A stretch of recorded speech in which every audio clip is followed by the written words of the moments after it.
ভয়াবহ গতি নিয়ে এগিয়ে আসছে কিন্তু ঘূর্ণিঝড় রেমাল। এর আতঙ্কে কিন্তু অস্থির হয়ে উঠছে সাধারণ পরিবেশ এবং ঘূর্ণিঝড়ের ফলে কিন্তু সমুদ্র হয়ে উঠেছে এই মুহূর্তে উত্তাল। উত্তালের চেয়ে অতি উত্তাল হয়ে উঠেছে সমুদ্র সৈকত। তো বর্তমানের ঘূর্ণিঝড় রেমালের যে পরিস্থিতি তাতে কিন্তু বাংলাদেশ সহ কলকাতার বেশ কিছু এলাকাতে কিন্তু এই মুহূর্তে ঝাঁপিয়ে পড়েছে ঘূর্ণিঝড় রেমাল এবং এর আতঙ্কে কিন্তু ভয়াবহ অবস্থা হচ্ছে মানুষের। এবং যারা আসলে এখন পর্যন্ত যায়নি যে আশ্রয়কেন্দ্রে, নির্দিষ্ট আশ্রয়কেন্দ্রে, তারা কিন্তু ভয়াবহ বিপদের মধ্যে পড়তে যাচ্ছে। কারণ এর আতঙ্ক, এর যে প্রবাহ আমরা লক্ষ্য করতে পারছি এই মুহূর্তে, সেটা কিন্তু ভয়াবহ থেকে অতি ভয়াবহ। বিশেষ করে এর বাতাস এবং বৃষ্টিপাতের সাথে রয়েছে প্রচণ্ড পরিমাণে বজ্রপাত। তো এই দুটো জিনিস মিলিয়ে কিন্তু এই ঘূর্ণিঝড়টাকে প্রচণ্ড ভয়াবহ আকার রূপ নিতে বাধ্য করছে। অর্থাৎ সাধারণ জনমনে কিন্তু আতঙ্ক সৃষ্টি হচ্ছে ঘূর্ণিঝড় রেমাল নিয়ে, এবং সেটা কিন্তু সত্য হয়ে এই মুহূর্তে কিন্তু বাংলাদেশের বেশ কিছু এলাকা দিয়ে এটি প্রবেশ করেছে।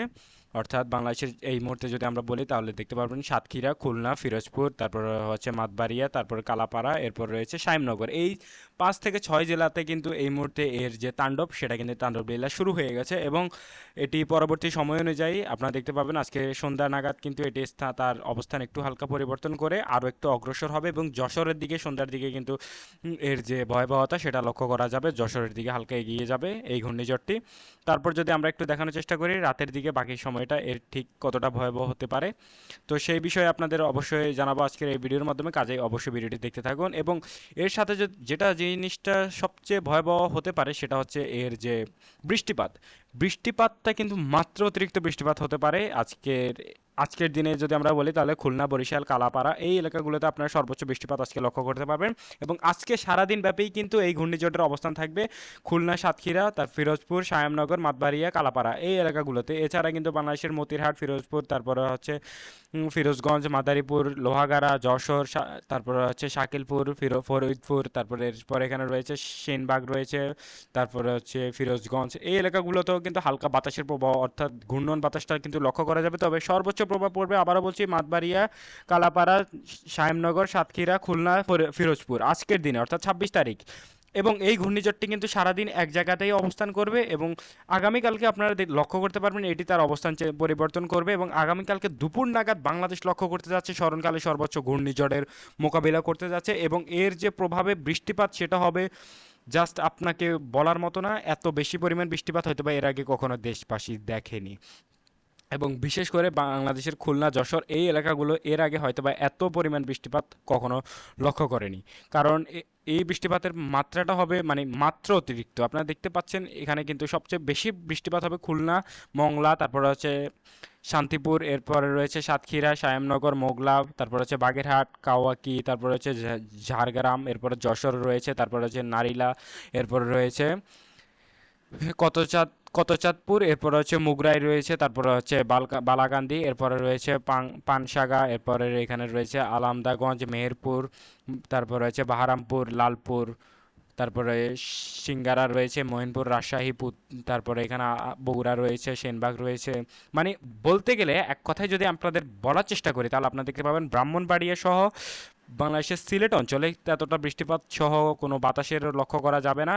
একই সাথে কিন্তু বাংলাদেশের মধ্যে রয়েছে পঞ্চগড় এবং ঠাকুরগাঁও এই দুটো এলাকা। এছাড়া থাকছে চট্টগ্রাম। চট্টগ্রামের যে খাগড়াছড়ি রয়েছে, তারপরে রয়েছে চট্টগ্রাম রয়েছে, তারপর কক্সবাজার রয়েছে, এরপরে রয়েছে রাঙ্গামাটি, বান্দরবান এই এলাকাগুলোতে কোনো বৃষ্টিপাতের লক্ষণও দেখা যাবে না এবং অতটা ঝড়ো বাতাসের লক্ষ্য করা যাবে না। শুধুমাত্র আজকের দিনে সমুদ্র সৈকতটা একটু উত্তর থাকবে এবং আগামীকালকে আপনারা লক্ষ্য করবেন বাংলাদেশের উত্তর অঞ্চলগুলোতেই কিন্তু সর্বোচ্চ প্রভাব পড়তে যাচ্ছে এই ঘূর্ণিঝড়ের ফলে। এই ঘূর্ণিঝড়টি আসলে ভয়াবহ আকার ধারণ করে বাংলাদেশের বেশ ক্ষয়ক্ষতি করার সম্ভাবনার কথা রয়েছে। এবং এই ঘূর্ণিঝড়ের যে গতিপথ আপনারা লক্ষ্য করতে পারছি, এই মুহূর্তে আমরা লক্ষ্য করতে পারছি, সেটা অনুযায়ী কিন্তু ঘূর্ণিঝড় কিন্তু আগামী 28 তারিখে বাংলাদেশ অতিক্রম করবে। আপনারা বুঝতে পারছেন এটি কত ধীর গতিতে অতিক্রম করবে। এবং 28 তারিখ অর্থাৎ ঘূর্ণিঝড়ের শেষ পর্যায়ে এসে কিন্তু লক্ষ্য করা যাবে যে প্রচণ্ড পরিমাণে বৃষ্টিপাত হতে পারে বাংলাদেশের রংপুর সহ এই এলাকাগুলোতে, বিশেষ করে ময়মনসিংহ, এরপর রাজশাহী। আপনাদের আমরা যদি এক কথায় এই মুহূর্তে বোঝানোর চেষ্টা করি তাহলে আপনারা যে জিনিসটা লক্ষ্য করতে পারবেন যে আজকের দিনে কিন্তু ঘূর্ণিঝড়টি প্রবেশ করেছে এবং খুলনার বেশ কিছু এলাকাতে অলরেডি ক্ষয়ক্ষতি করেছে এবং এই ঘূর্ণিঝড়টি কিন্তু কয়েক ঘন্টায় অতিক্রম করবে না, কয়েক দিন, অর্থাৎ আগামীকালকে 27 তারিখ এবং 28 তারিখেও এই ঘূর্ণিঝড়ের প্রবণতা বাংলাদেশের উপর লক্ষ্য করা যাবে এবং 28 তারিখ সন্ধ্যার পরপর এই ঘূর্ণিঝড়টি কিন্তু বাংলাদেশ অতিক্রম করবে। অর্থাৎ আপনি বুঝতে পারছেন, এবং ঘূর্ণিঝড়টি যখন অতিক্রম করবে তখন কিন্তু আবারও বলছি সিলেট অঞ্চলে সেই মুহূর্তে বৃষ্টিপাত হবে, সর্বোচ্চ পরিমাণে বৃষ্টিপাত লক্ষ্য করা যাবে। এছাড়া কিন্তু আজকে এবং কালকে কিন্তু সিলেট অঞ্চলে তেমন কোনো বৃষ্টিপাত লক্ষ্য করা যাবে না। পরশুদিন 28 তারিখ সন্ধ্যার সময় কিন্তু দুপুরের পরপর বিকেলবেলা কিন্তু লক্ষ্য করা যাবে সিলেট সহ চট্টগ্রামে হালকা একটু বৃষ্টিপাত। তবে সিলেট অঞ্চলে কিন্তু এর প্রভাবটা সেই মুহূর্তে একটু পড়বে ঘূর্ণিঝড়ের। চট্টগ্রাম অঞ্চলে তেমন কোনো ঘূর্ণিঝড়ের প্রভাব লক্ষ্য করা যাবে না।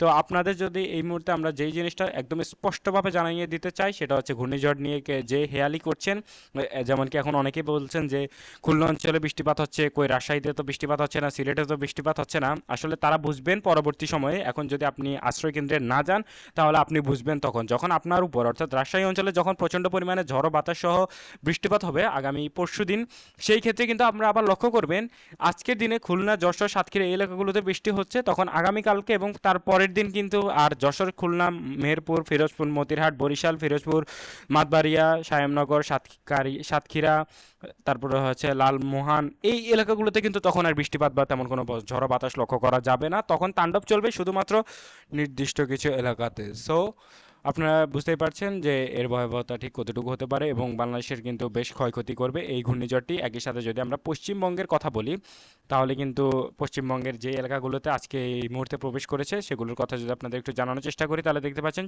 পশ্চিমবঙ্গের মধ্যে রয়েছে চান্দ্রাইনগর রয়েছে, তারপর শান্তিপুর রয়েছে, বর্ধমান রয়েছে, আরামবাগ রয়েছে, কলকাতা, তারপর হচ্ছে কলাঘাট, খড়গপুর, হালদা, তারপর হচ্ছে জলেশ্বর, এরপরে রয়েছে চাকুলিয়া, তারপর হচ্ছে বাঁকুড়া, দুর্গাপুর, এই এলাকাগুলোতে হালকা হালকা ঝিরিঝিরি বৃষ্টিপাত হবে। তবে সর্বোচ্চ বৃষ্টিপাত আজকের দিনে লক্ষ্য করা যাবে সন্ধ্যার পরপর আপনারা দেখতে পাবেন, বিশেষ করে কোলাঘাট, কলকাতা, আরামবাগ, হালদা, এরপর রয়েছে হালদাবাড়িয়া, তারপরে রয়েছে গঙ্গাসাগর, এই এলাকাগুলোতে আসলে এই মুহূর্তে বলার আর তেমন কিছুই নেই, কারণ এই এলাকাগুলোতে মাত্র অতিরিক্ত বৃষ্টিপাত লক্ষ্য করা যাবে, একই সাথে ঘূর্ণন বাতাসও লক্ষ্য করা যাচ্ছে এবং আগামীকালকে লক্ষ্য করা যাবে এই এলাকাতে লাস্ট অবস্থান অনুযায়ী। তো আপনারা এই মুহূর্তে একটি প্রবাহ চিত্র আপনাদের দেখানোর চেষ্টা করবো। এই প্রবাহ চিত্র কিন্তু আমাদের হাতে এই মুহূর্তে এসেছে এবং এটা অনুযায়ী আমরা আপনাদের যেই জিনিসটা দেখাতে চলেছি যে এই ঘূর্ণিঝড়ের প্রবণতা কিন্তু ধীরে ধীরে বৃদ্ধি পাচ্ছে এবং বৃদ্ধি পেয়ে কিন্তু এটি নির্দিষ্ট কিছু এলাকাতে কিন্তু ছড়িয়ে ছিটিয়ে যাচ্ছে। অর্থাৎ নির্দিষ্ট এক জায়গাতেই কিন্তু তাণ্ডব চালাবে না, ধীরে ধীরে এগোবে এবং এগোনোর সাথে সাথে সময়ের সাথে সাথে কিন্তু এটি আরো ভয়াবহ হয়ে বাংলাদেশের রাজশাহী অঞ্চলের দিকে এগিয়ে যাবে। আগামীকালকে কিন্তু রাজশাহী অঞ্চলে তাণ্ডব চলার একটা সম্ভাবনা রয়েছে এই ঘূর্ণিঝড় রেমালের ক্ষেত্রে। তো আমরা বলছিলাম বাংলা আপনাদের বলার চেষ্টা করছিলাম এই যে এই প্রবাহ চিত্রের মাধ্যমে কিন্তু আপনাদের একটু দেখানোর চেষ্টা করছিলাম যে সমুদ্র কিন্তু এই মুহূর্তে ফুলে ফেঁপে আছে এবং আপনারা দেখতে পাচ্ছেন এই যে লাল যে আবহাওয়া, এখানে কিন্তু ঢেউয়ের যে অস্তিত্ব সেটা জানানো দেওয়ার চেষ্টা করছে। তো এবার আপনাদের আমরা একটু দেখাবো যে ঠিক কী পরিমাণে তাণ্ডব চলতে পারে আপনার যে এলাকাগুলো রয়েছে, বিশেষ করে পশ্চিমবঙ্গের এলাকাগুলোর উপর দিয়ে ঠিক কতটুকু পরিমাণে বৃষ্টিপাত হতে পারে সেই বিষয়ে যদি আপনাদের একটু দেখানোর চেষ্টা করি তাহলে দেখতে পাবেন আগামীকালকে কিন্তু এই এলাকাগুলোর উপর বেশ তাণ্ডব চলবে, বিশেষ করে পশ্চিমবঙ্গের। তবে আজকের দিনে যদি আমরা বলি তাহলে আপনারা দেখতে পাবেন ঝাড়গ্রাম, মলিপুর, তারপর হচ্ছে ঘোষবা, এরপর হচ্ছে নামকুড়া, এরপরে হালবাড়িয়া, এই এলাকাগুলোর উপর দিয়ে কিন্তু ঘূর্ণিঝড় রেমালটা পশ্চিমবঙ্গে প্রবেশ করবে এবং এছাড়া যদি আপনাদের বলে তাহলে চান্দ্রাকোনা, শান্তিপুর, তারপরে হচ্ছে বাঁকুড়া বাঙ্গুরা, এরপর হচ্ছে কিশোরগঞ্জ, এই প্রত্যেকটা এলাকাতেই কিন্তু বেশ ভালো পরিমাণে তাণ্ডব চালাবে। তবে আজকের দিনে নয়, আগামীকালকে কিন্তু এর তাণ্ডবটা লক্ষ্য করা যাবে। তবে তুলনামূলকভাবে পশ্চিমবঙ্গের তুলনায় কিন্তু বাংলাদেশেই প্রভাব বেশি পড়বে এই ঘূর্ণিঝড় রেমালের ক্ষেত্রে। তো এই ছিল মোটামুটি এই মুহূর্তে আমার কাছে লাস্ট আপডেট। সবাই ভালো থাকবেন এবং ঘূর্ণিঝড়ের লেটেস্ট এবং লাস্ট আপডেট পেতে হলে আমাদের চ্যানেলটা অবশ্যই সাবস্ক্রাইব করে রাখবেন। প্রতি কয়েক ঘন্টা পর পরে